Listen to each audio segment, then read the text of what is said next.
I live in the United Kingdom and have been to America a handful of times. One of my best friends from school had moved to America with his family after we graduated in 2010. He was getting married in California to a girl he met there, and he asked if I could be his best man. Since we've always been such good friends, I couldn't help myself but to accept his request. I've used Airbnb maybe 20 times or so, and I've always had a good experience. I searched on the site and found a nice house that I would have all to myself in a pretty secluded area, not too far away from the wedding reception. I packed my bags and headed to the airports. It will be a grueling 13.5-hour flight to California. Upon arrival, I rented out a car and made my way to the Airbnb house. It was the first state I had traveled to that didn't require an IDP, short for International Driving Permit, which would have prevented me from being allowed to drive in the state. It was about midday, but I was pretty jet-lagged from the flight, needing to get a few hours of sleep. I went straight from the airport to a facility where I had to pick up the keys. Then I drove to the house, planning to notify the owner named Charlie upon arrival, as instructed on the site. I pulled in and opened the garage so I could park my car inside. To my surprise, I noticed a blue sedan parked inside. I thought that it was strange that the owner's car would be there, but I didn't think much of it. I grabbed the key out of the envelope I was given and walked up to the front door to get inside. Just as I put the key in the lock, I was startled to see the front door fly open as I was greeted by a man, who introduced himself as Charlie. Confused as to why someone was in the house, I asked if they had rented out this place too. Charlie replied saying that he was the owner of the house, and he always stayed there. I didn't want to mention how the website said I'd be on my own in the house, since I was exhausted and didn't want to sound too confrontational. Charlie seemed nice, extremely nice to be more accurate. He was very welcoming and gave me a tour of the house, showing me all the rooms inside. He let me do the fridge, which was loaded with food, and when I say loaded I mean it. He had just about everything you could ever imagine inside a fridge, including cabinets filled with snacks and desserts. I was pretty happy to see this, since I wouldn't have to go out to the store after my nap. I settled in, unpacked, and took a nap in the king-size bed. I felt great after getting a couple hours of sleep and headed downstairs to grab a bite to eat. I was greeted again by Charlie, who was in the kitchen preparing me tea. I was shocked and very thankful, and I sat down to eat and drink in front of the TV.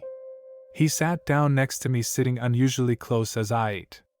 I didn't think much of it, since he was going out of his way to be welcoming and kind to me.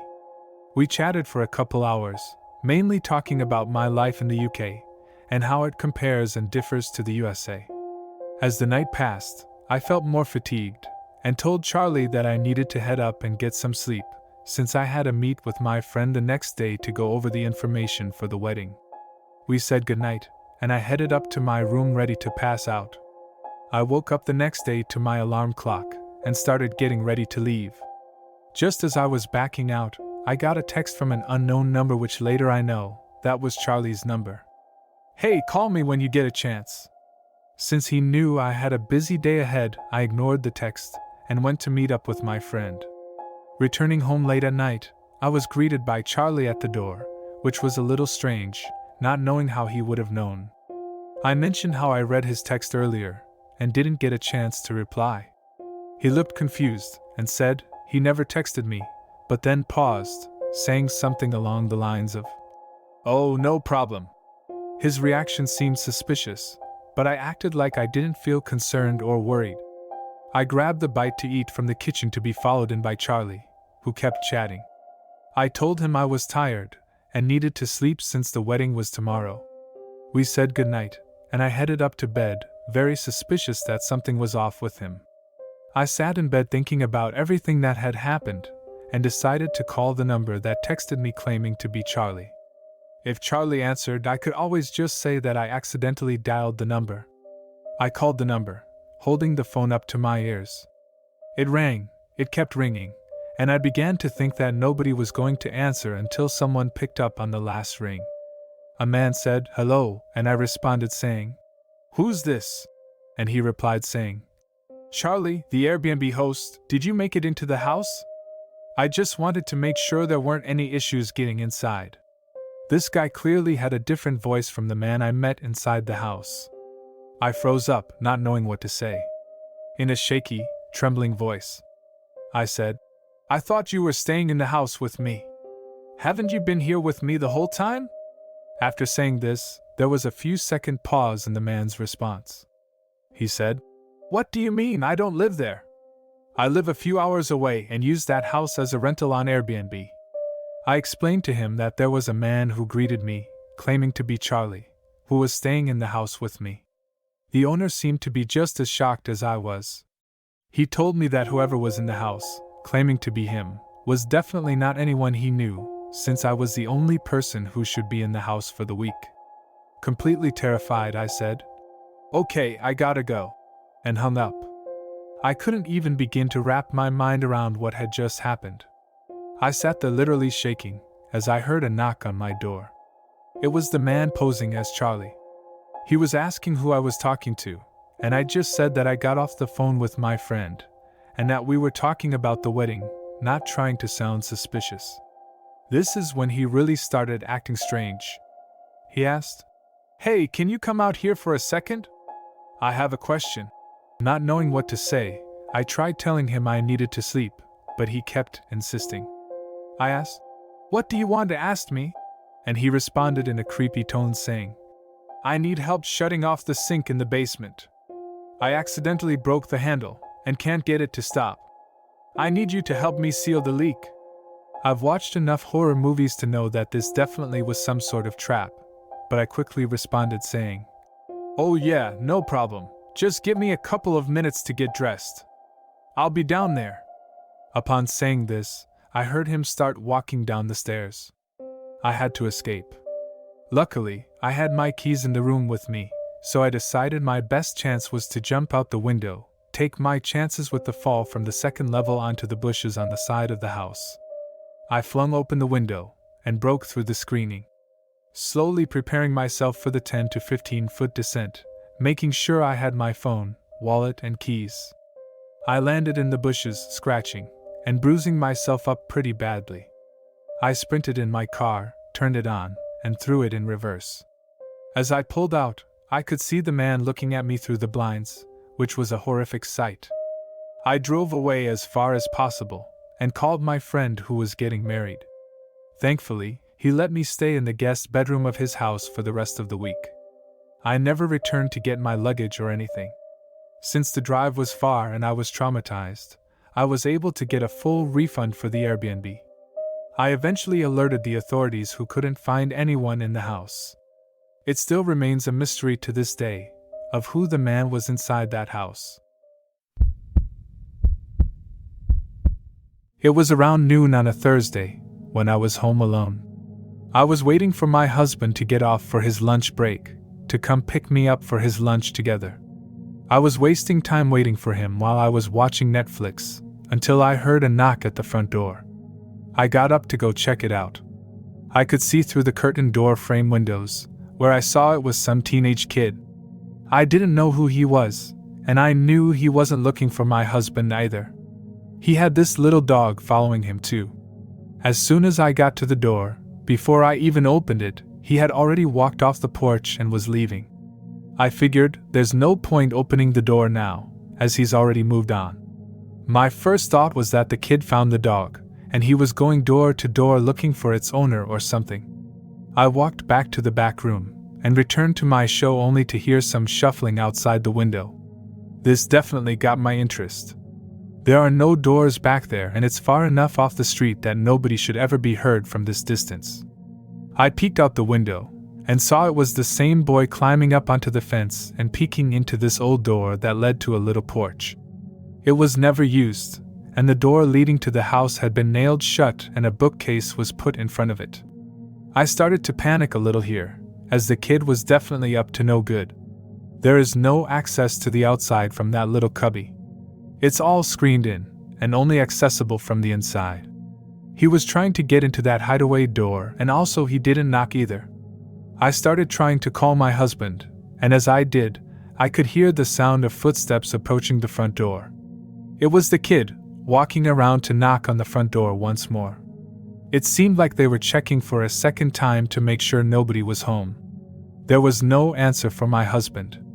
So I started dialing 911, and I could hear him struggling to climb up the fence and rip open the screen to get inside the cubby door room.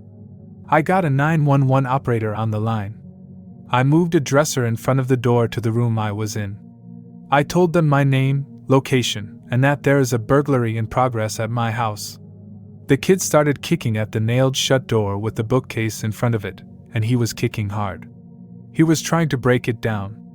The 911 operator could hear him hammering away in the background as I tried to barely speak above a whisper, hoping he wouldn't hear me. Then I heard a loud crack, realizing to myself that he was inside now. I was shaking like a leaf. I had no weapons, and no means to protect myself. If this guy heard me on the phone talking to 911, the only thing between me and him is a single door, and a not very heavy dresser pushed in front of it, and that wasn't going to be much protection considering what I just heard him doing. That's when I heard police sirens. Living in a small town where all the cops have known you personally on a first-name basis since you were like 8, has its advantages.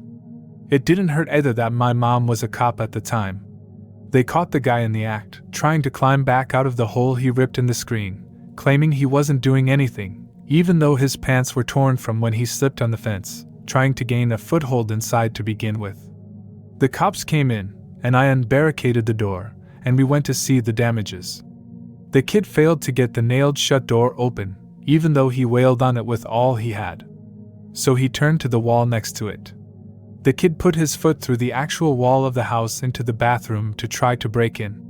That's what that loud crack was. A new person-sized hole being put through the wall. I wrote up my statement, and the kid was taken away in the back of the cruiser. I found out later that he was skipping school specifically to break into houses, and had already robbed and gone to juvie for 3 other burglaries. He tended to go for video games, computers, and stuff like that. Since he was still technically a minor, they let him off with yet another slap on the wrist. And no real punishment. We moved out of there and into some apartments not too long after that happened. I'm just glad the police showed up when they did. When I was 10, I was sleeping over at my friend's house, who I will refer to as Michael.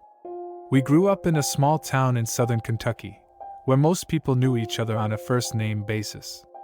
Michael and I had been best friends since kindergarten, so we would often hang out and have sleepovers on the weekends. It was a cool fall night in November, when we were pulling Xbox in his basement.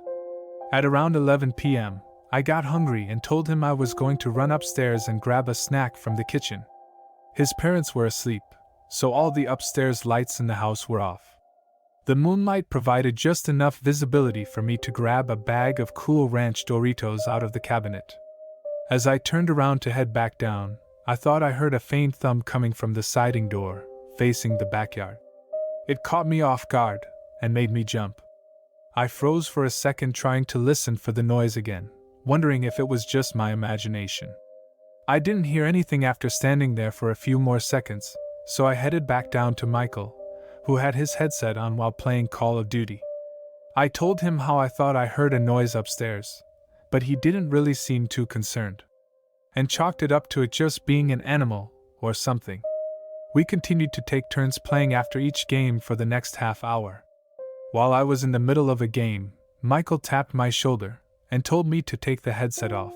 He pointed towards the window that was cracked open and whispered for me to listen. I slowed my breath, trying to be quiet as possible. All of a sudden, we both looked at each other, realizing that there were footsteps coming from outside. So we crept up the stairs to wake up his parents to tell them what was going on. As we opened the door at the top of the steps, we looked towards a sliding glass door and saw a large person dressed in black, peering in through the window. Not wanting to be seen, we ran back down and turned off the Xbox and TV, making the room pitch black. We sat on the floor just out of view from the window, listening as we heard footsteps walking around the backyard. Maybe 5 minutes passed, and it grew quiet, and we started to wonder if they left. Just as we got our hopes up, we heard a loud shattering sound come from the upstairs in the kitchen. We both freaked out and hid in the small closet-sized room behind the furnace. It sounded like there were at least 2 sets of footsteps as the wooden floorboards creaked above us, as we stayed hidden. A few minutes later, we heard the basement door open and listened as they slowly walked downstairs and flipped on the lights. I was shaking uncontrollably, and definitely felt the most scared I've ever been in my entire life. I could hear them rustling around with bags as I heard them grabbing stuff and dropping it in. A couple minutes went by until we heard them talking right outside the door. I wanted to scream but knew they'd find us if I did, so I held my breath with my hand over my mouth. A few seconds of silence passed until the door to the furnace room swung open, and one of the men stepped in. I closed my eyes and buried my head between my knees, horrified of what was about to happen if they saw us. I'm not sure how, but the man didn't notice me or Michael curled up behind the furnace, and he closed the door. A huge sense of relief filled us as they started walking back up the stairs, but we were still too scared to move. At this point, Michael was crying, and kept saying that he needed to get his mom and dad, but I convinced him to stay hidden until we knew they were gone. The only problem was that we had no way of knowing if they were still there or not. So we stayed hidden in the furnace room the entire night. It was the longest night of our lives. Once the sun started to rise, we eventually worked up the courage to open the door and make our way upstairs. They were definitely gone, but the entire first floor was completely ransacked. Michael and I ran up to his parents' room and woke them up, crying and relieved to see them. We told them what happened, and his dad instantly got up and grabbed his shotgun and made us wait in their room with his mom while he checked the house and called the police. The robbers were gone, but they stole a lot of electronics, including Michael's Xbox, his mom's purse, and a bunch of other valuable items. The police showed up and searched for any fingerprints but didn't come up with anything. It was the first break-in in the city over the past 5 years, so it ended up becoming quite a big deal in town. We've told this story to just about everyone we know, and it still remains a mystery as to who the people were to this day.